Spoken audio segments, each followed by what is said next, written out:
Seja bem-vindo ao canal Psicologia para você e hoje vamos falar sobre um tema bem bacana e interessante que são as crenças limitantes que interferem na autoestima. Vou começar primeiro explicando um pouco sobre autoestima para que a gente possa entrar num assunto sobre crenças e explanar isso de uma forma bem interessante para vocês. Como é que geralmente pensa uma pessoa que tem autoestima rebaixada? Se vocês perceberem até no estereótipo de uma pessoa que não tem autoestima resolvida, ela é mais fechada, mais trancada para o seu mundo, ela tem medo de se expor.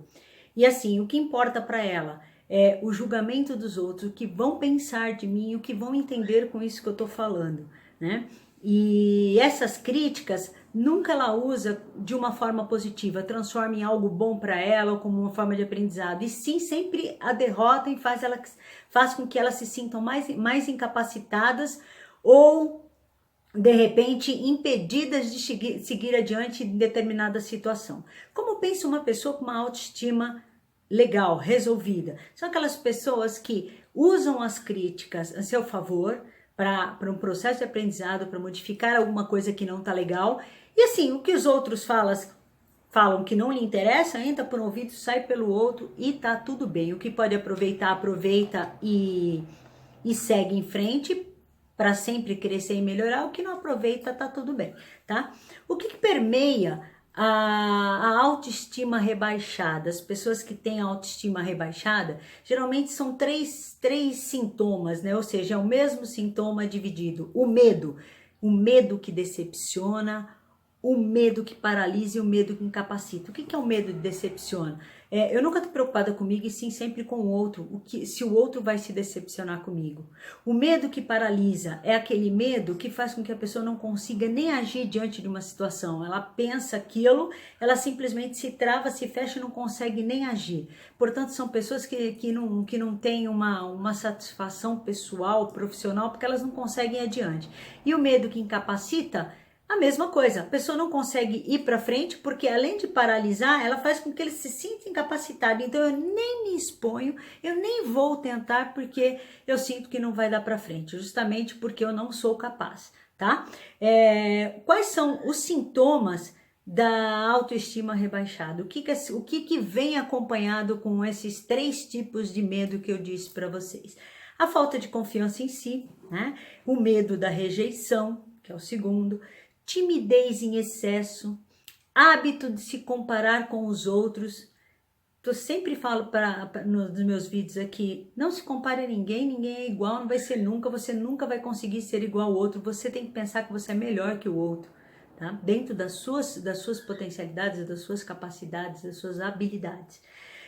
Sensação de incapacidade, perfeccionismo, a pessoa que ela tem uma autoestima rebaixada, às vezes ela deixa de fazer as coisas porque ela acha que ela tem que ser perfeitinha. Ninguém é perfeito, a gente sempre erra alguma coisa e a pessoa não consegue lidar com essa frustração. Tendência à procrastinação e à preguiça. O que é procrastinação? Eu sempre adio. Tem que fazer tal coisa, eu tô me sentindo tão mal com isso, que amanhã eu faço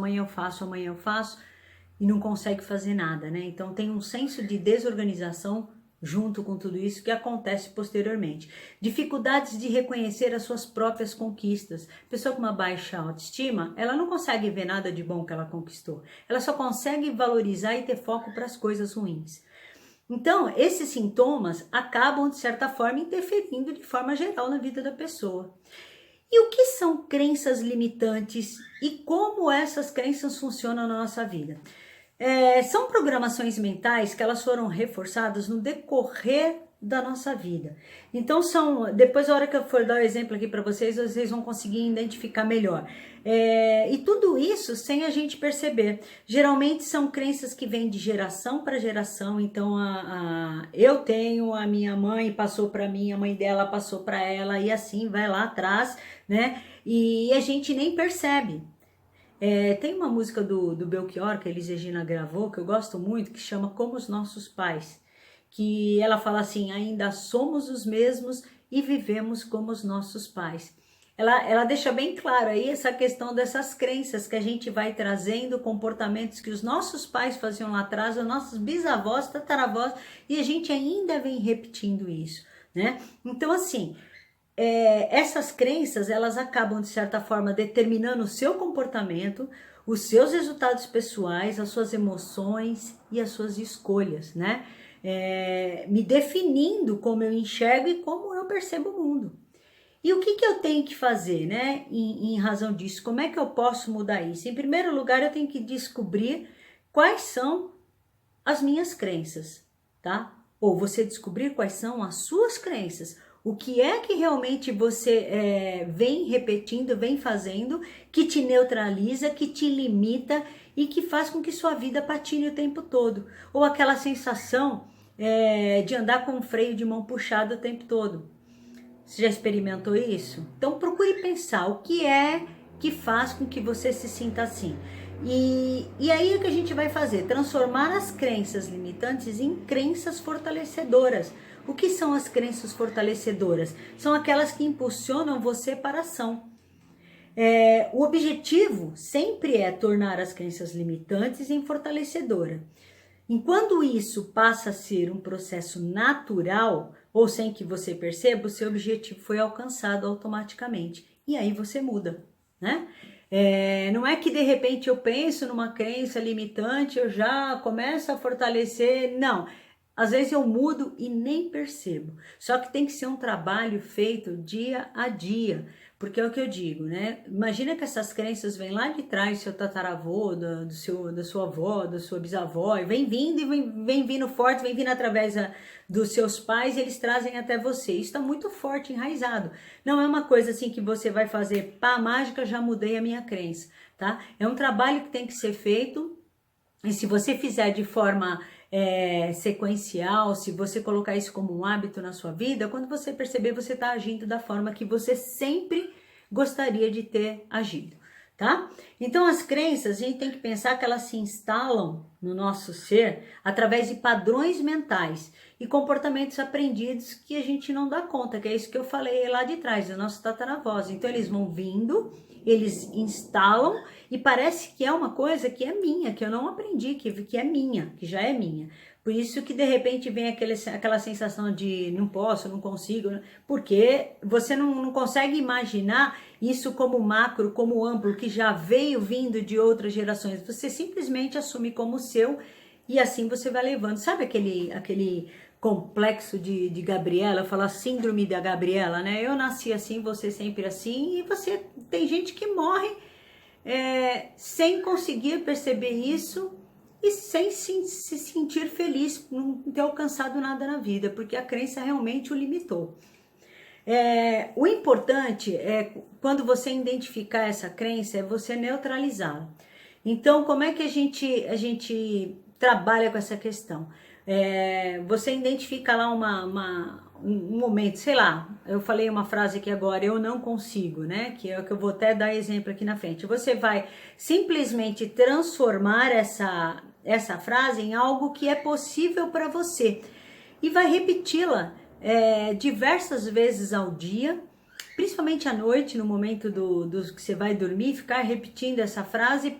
Para quê? Você está mandando uma mensagem para o seu cérebro a partir de que o cérebro, né, do que assuma isso como um padrão mental, você vai mudar.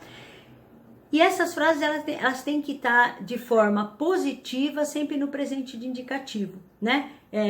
Extinguir a palavra não das suas frases, eu vou explicar, eu vou dar alguns exemplos aqui à frente agora, tá?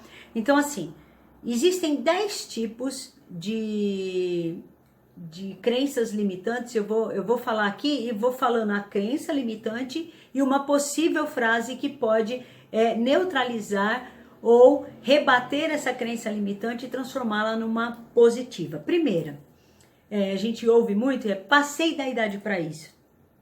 Eu sou velho para tal coisa, é impossível, não vou conseguir fazer. A gente vê isso muito em jogadores profissionais que vai passando determinada fase da idade e fala, bom, eu não vou mais conseguir fazer determinada coisa, e aí a pessoa começa a realmente patinar naquilo, não vai para frente, ou começa a ter erros que nunca teve, porque na verdade isso tá na cabeça dela, ela colocou que a partir daquela idade ela já tá limitada e ela não vai conseguir, né? Como que a gente poderia mudar esse padrão mental?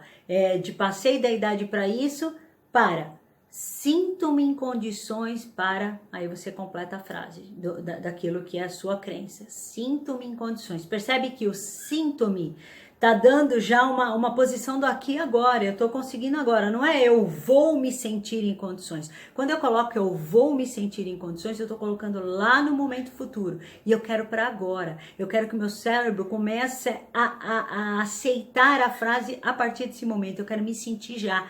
Então eu já começo a repetir no presente indicativo. Sinto-me em condições para. Um outro exemplo de frase é não tenho qualificações adequadas para tal coisa. É uma forma que a pessoa encontra de justificar um erro se ele acontecer, né? Então eu já colocando isso que eu não tenho qualificações adequadas, se eu tiver um erro, eu não vou ser cobrado por isso. Tudo isso são coisas internas do inconsciente, tá? Então a forma de justificar um erro a gente pode, por exemplo, mudar o padrão para uma crença fortalecedora. Qual? Estou treinando e aprendendo para isso, ou estou conhecendo, ou sinto-me conhecendo. Percebe a diferença? E aí vai repetindo esse padrão sempre, toda hora que lembrar durante o dia vai repetindo. Eu não consigo, é um outro padrão. Na verdade, esse padrão ele vem como uma forma de eu nem tentar, né? Se eu não tentar, eu não vou me frustrar. E eu tenho medo da frustração. A pessoa que tem uma baixa autoestima, por exemplo, ela geralmente tem medo da frustração também. Então, o que acontece? Vamos lá mudar esse padrão para um padrão fortalecedor. Estou conseguindo, eu posso, percebe? E aí completa a frase, a diferença de um para o outro. Um outro tipo de crença limitante tenho medo de falhar, não saber lidar com o julgamento dos outros. Tá? Fica implícito não saber lidar com o julgamento dos outros. O medo de falhar é uma coisa que todos nós temos. O que a gente não pode é deixar de fazer tal coisa porque eu tenho medo de falhar. Qual é o padrão que pode rebater ou neutralizar essa crença limitante? Sinto-me confiante para tal coisa. Percebem a diferença? Outra. É tarde demais para isso. Isso está bem associado com aquele primeiro que eu falei da idade, mas assim, fica aquele sentimento para quem tem esse padrão muito enraizado de eu deveria ter tentado antes, ou aquela coisa assim, sentimento de finitude, porque a partir do momento que eu penso que é tarde demais, eu já tô dando, eu já tô impondo um sentimento de finitude, então assim, não tem mais jeito para mim. Então vamos mudar o padrão? Qual seria um padrão bacana? Sinto-me disposto para. Ou sinto-me na idade para. Sinto-me no tempo para. Entendeu? Eu tô dando os exemplos aqui, gente. Essas frases, assim, vocês podem ir ajeitando de acordo com a sua crença e que fique bom para você, tá? Que você se sentir confortável em trabalhar com a frase. Só tô dando alguns exemplos. Outra, não há nada que possa ser feito. Quando eu falo não há nada que possa ser feito, significa assim, tô acabado, não quero ajuda, falta de confiança total. Qual a frase que a gente sugere para mudar de padrão? Sinto-me aberto para o novo. Ou sinto-me pronto para começar. Percebe a diferença? Outra, eu sou assim, não consigo mudar. Aí ela é a síndrome da Gabriela que eu tô falando, né? E tá implícito a questão assim, não estou aberta à mudança. E é uma forma que eu tenho de evitar a frustração. Então, eu sou assim e não consigo mudar. Vamos mudar esse padrão? Sinto-me aberto a mudanças. Sinto-me pronto para começar. Sinto-me pronto para tal coisa. Percebe a diferença de um para o outro? 8. Não tenho tempo suficiente. É a forma de justificar o medo de enfrentamento. Não tenho tempo suficiente, né? Qual o padrão que a gente pode colocar? Porque quando eu falo assim que eu não tenho tempo suficiente, eu também estou dando um ponto aí de finitude, seja lá de termo, que não, né? Mas é uma forma de evitar a frustração também. Padrão, sinto-me com tempo organizado para. Sinto-me me organizando, né? Que é o diferente ou sinto-me já atuando, que é o diferente da procrastinação, ok? Que é bem interessante também. Uma outra, 9, nono exemplo aqui. É preciso sorte para ter sucesso, né? Então, assim, tá implícito aquele pensamento, eu nem preciso tentar porque eu não tenho sorte mesmo, sabe? Eu já vi muita gente falando isso, eu sou azarado, eu não tenho sorte. Gente, se você fica com esse pensamento que você não tem sorte, não é que tem sorte. Por que o outro tem mais sorte que você? Porque o outro arrisca muito mais do que você.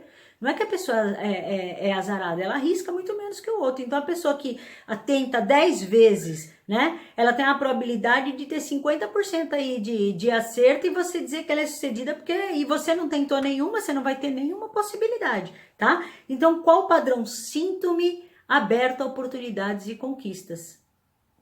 Percebe? Então, assim, como eu falei, isso aqui eu tô dando um exemplo, você pode criar a frase que mais se adequa a você, tá? O 10º exemplo aqui e último, né? Isso é impossível de fazer. Quando eu digo isso é impossível de fazer, eu já tô admitindo a minha incapacidade, né? E, na verdade, tô na zona de conforto, porque se eu não testo, eu também não vou, eu vou evitar frustração, mas se eu não testo, eu nunca vou saber também que eu posso. Então, é importante também, se você tem esse padrão, mudar essa ideia. Sinto-me capaz para, sinto-me pronto para. Percebe assim que é bem parecida, né? As frases padrões fortalecedoras. Mas assim, é só um exemplo que eu tô dando, como eu tô dizendo aqui, e você tem que tentar ver qual se adequa mais a você. Primeiro você vai descobrir qual é a sua crença limitante, o que é que te permeia, que deixa você se sentir inseguro, incapaz, seja lá o que for, e você vai fazer a sua frase, né? Não adianta fazer 10 frases e ficar repetindo 10 frases. Vai por etapas também. O que é mais forte para você? O que é mais presente em você como algo negativo? E aí você vai e desenvolve a sua crença fortalecedora e trabalha essa, ok? Porque senão seu cérebro não vai entender nada também, vai fazer a maior bagunça aí. Então vamos devagar, nada vai mudar assim. Às vezes com uma crença limitante você consegue resolver 3, 4 problemas. Então trabalhe uma de forma adequada e depois você vai vendo que vai ficando aí para você e trabalha as outras, né? Geralmente no processo de psicoterapia sempre se trabalha essa questão das crenças limitantes. Por isso que a gente fala e insiste aqui na questão de trabalhar em psicoterapia. E assim, como uma mensagem final, aqui não quero estender muito no vídeo, mas uma mensagem final, eu digo para você, se você procura uma pessoa que pode mudar sua vida, olhe para o espelho. É só você que pode mudar sua vida, sua forma de viver. Lembra, você não é a sua crença, você não é limitado. A mudança parte, daqui de dentro de você, tá bom? Espero que vocês tenham gostado. Se gostou, deixa aí seu like e se inscreva no vídeo. Semana que vem teremos mais um tema bacana para vocês. Um abraço a todos. Tchau!